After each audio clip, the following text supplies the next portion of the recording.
হিজরতের 2 বছর পর মুসলিমদের সাথে কুরাইশদের প্রথম যুদ্ধ বদর।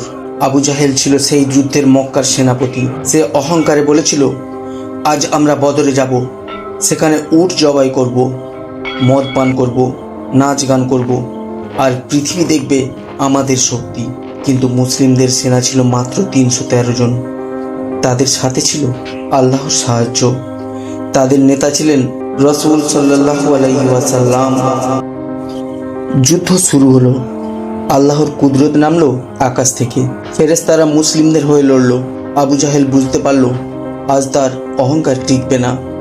কিছুক্ষণ পর ইবনে মাসউদ রাদিয়াল্লাহু তাআলা আনহু আহত অবস্থায় তাকে পেলেন।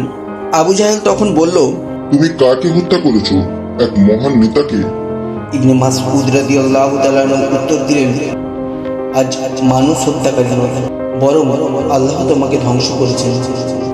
যদি ভিডিওটি আপনাকে স্পর্শ করে তাহলে প্লিজ আমার এই চ্যানেলটি সাবস্ক্রাইব করে দেবেন।